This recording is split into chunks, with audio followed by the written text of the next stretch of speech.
Alright, this is the Philips Compact Disc Interactive model number 910. It launched sometime in October of 1991 in the United States.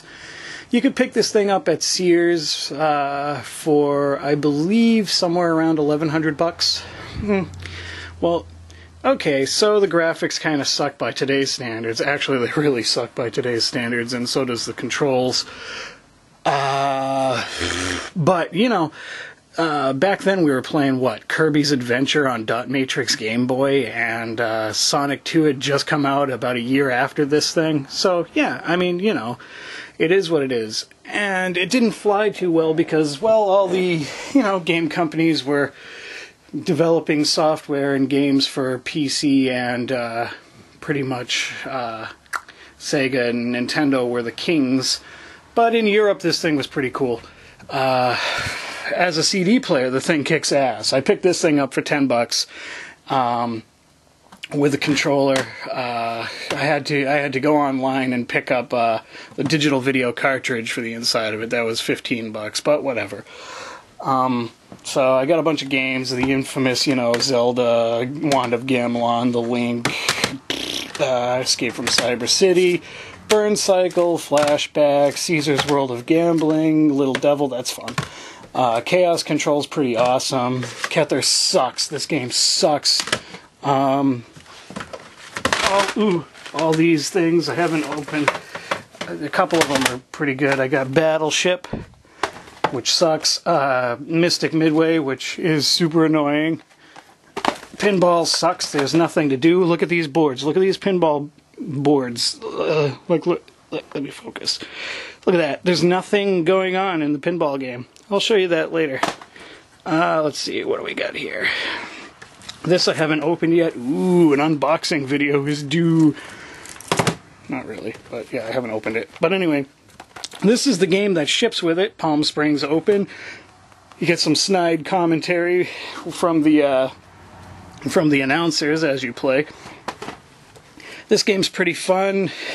It's crap by today's standards, but it's Laser Lords, and you get some cool clay animated characters and stuff. I'm sure you can look this up online. There's probably walkthroughs and everything. This is Dark Castle. It's like a computer port of an Amiga game. It's annoying because of the saves and stuff. You can't really save it that well. You can only save one game throughout it. Kind of sucks. This is Lords of the Rising Sun. It is a really long game. Anyway, I'm not really talking about the games right now. I'm more talking about the player. So what I'm going to do is I'm going to pop a CD in. This is one that YouTube won't complain about. It's a guy named Dave Neiman. He plays the hammered dulcimer. And yeah, if you get a chance, I urge you to check him out. He's really good. Let's take a look at this. I'm going to pause this while I readjust my tripod for the TV. Alright, and we're back. So, as you can see, you can store your CD name and stuff, and even your favorites, your favorite track selection, which is FTS here. If you don't want that, it'll, you know, it'll go back to playing the CD as normal. But if you just want the normal, you know, if you just want tracks that you like, you can select those. You can scan, shuffle, repeat. There's a dim setting. After a while, it'll go dim like that. And you can see that it's just, you know, it's cool for, like, if you're using it as a CD player in your stereo rack or your home theater rack for back then. Let's see here. Let's go to memory here. You can see that, like, you have to input every single disc you own. If you were to say, this is just all the save data for, like, video games and stuff. But if, say, you wanted to add a CD to this, you would hit Program and do your favorite track selection and hit Save, and then you can name your CD. I've already gone ahead and named this what it is, Dave Neiman Early Works, blah blah blah. And then you hit OK, and then you save it. But that's annoying when you do it per CD, because, you know, I mean, if you got like 100 CDs, it's a pain in the ass. But what's cool about it is when you pop the disc in that you had programmed in, it'll go back and play your favorite disc selection, or favorite track selection rather, each time. Or, you know, like I said, you can have a default to play that, or what. Like, say if I said settings, you can go ahead and have it play your auto play the favorite track selection on or off, or whatever. You can set your date and time and stuff. I mean, that's pretty cool for a CD player. But I'm sure you guys want to know the nitty-gritty of, you know, how things work with it and whatnot. Basically, the 910 version has a better... Let me pause this for a second so I can explain. The 910 version has a better management system for memory and graphics. It also uses a separate digital video cartridge. It has more RAM, and it has the encoder for the MP3, MPEG level 1, level 2. So you can, you know, it's got a pretty good digital video output in comparison to the later Magnavox top-loading thing they came out with after the Magnavox merger with Philips. But basically, if you got the earlier versions like this, you have a winner, because it's leaps and bounds better than the Magnavox version or the other top-loading versions of the player, which lack the RAM and the video RAM, and just pretty much slower in general. They use a lot of their processor, which is the same processor, but the processor in those will also be doing the work of the graphics and everything. And if you know anything about computers, using an onboard video controller and so on is a little bit shabbier than, you know. But I mean, again, we're only talking 480 lines versus, you know, whatever your computer is running now, 3,000, 5,000 lines. Let's see. Let me open this up, and we'll get to an unboxing for shits and giggles. Okay, we're going to unbox the Golden Oldies CD here. And basically it's a CD plus G, what they tried to give us as, you know, a cool alternative to regular CDs. Let's open her up. Oh, Jesus Christ, I almost cut my freaking wrist on that one. That opened pretty easy. Ooh, smells like the 90s. Alright. That doesn't close. Nice. Anyway. Oh man, I scratched it. But anyway, so here's what you get when you open these things up. There's a booklet always telling you about the new features. Crack this open here. And the new features and the new things that, you know, CDI was capable of doing. Wow, this is really pristine. I'm glad I didn't open it. Sometimes the CDs rot, and you open these things up and you got a bunch of rainbow tinfoil in here. And ooh, brand spanky new. Alright, so this is the remote, and it's got these cool little rubberized buttons here. They're nice little round buttons. The remote fits like an old cell phone in your hand. It's got like these ambidextrous sort of controls here. These are the same this is the same button as this, and that's the same button as that. There's only two action buttons here, and the ones with the third button is literally just these two buttons together. So you could be this way, whatever way you feel comfortable, if you're left-handed, right-handed. Cool. So let's get into playing this CD that I just opened here. It has not seen the light of day since 1990-ish. Alright, let me refocus. And I'm sure YouTube's going to bitch about the audio, so I'm going to kind of do some talking and shit through here so you don't, you know, I don't get it blacked out or whatever, copyright infringement crap. Holy shit. Alright, so this is going to show you some, I'm pretty sure this is all just animated GIFs to music. That's all you're going to get, kids. Oh, shit. Well, no, you got an interactive menu. I guess that's where the interactive part comes in. So you got, I guess you can Oh boy, that's great. Ricky Nelson, Big Bopper. Let's go to Big Bopper here. Track facts, which FAX. I think it means track facts. There's lyrics, super pick, features, shuffle, stop, pause, play. So let's go to track facts and play. This is Chantilly Lace, and it's a well-known song, so I'm going to talk over the intro here because, actually, you know what I'm going to do? I'm going to turn it all the way down. And this is the volume control to turn it all the way down. Alright, so nothing's happening. Track facts. Oh shit, there it goes. That was kind of, cool. Alright, so that's how you do it.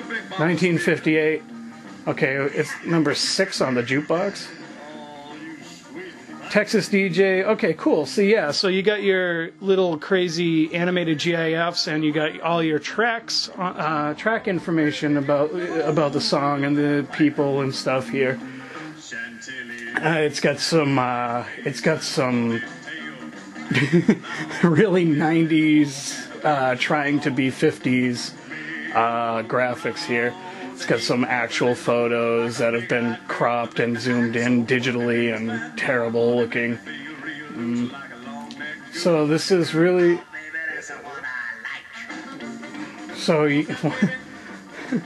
Wow.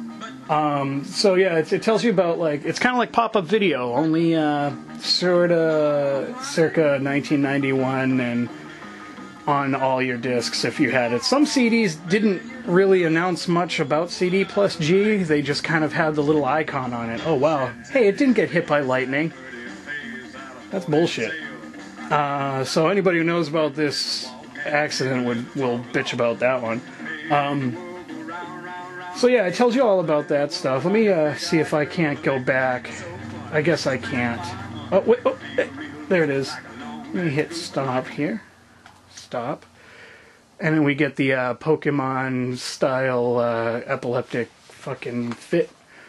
Find another one here. Ricky Nelson. Little Darlin'.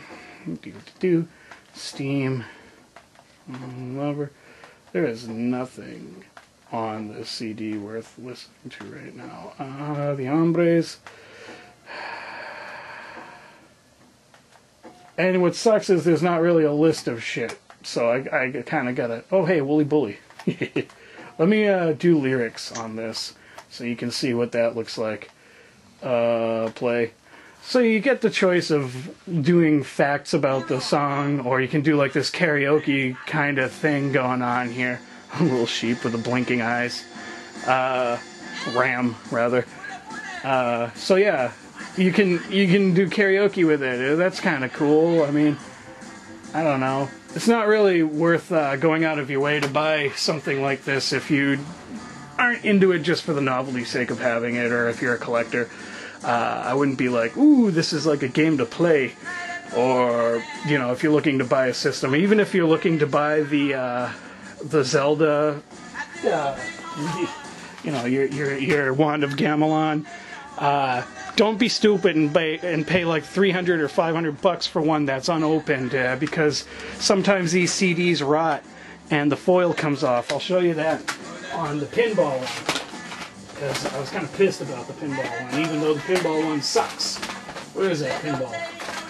It's right here. Fucking stupid. So, see what happens is, you can't really see here. Let me see here. Yeah, so there's holes right through the foil. You can see on the edge there and in the middle. See if I can't. That's me. See if I can see through the. Hang on, let me turn this down before YouTube gets all pissy about me having BMG yada yada hoo hoo. Okay, so let's see. There. See the light coming through? That's not gonna fly. It works because it's not, the data on this disc is only, you know, here. But let me tell you, you buy Zelda for $500 and you find that shit out, you're gonna be pissed. I was lucky enough to get Zelda, Wand of Gamelon, and Faces of Evil with this player. They were put in as quote-unquote DVDs. The people who sold it didn't know what the hell they had. But, yeah, so I got that, and I got, what the hell else did I get? I got the Lords of the Rising Sun with it. But, yeah. So that's all this is basically scrolling GIFs and all that crap. Let's stop this for a minute here.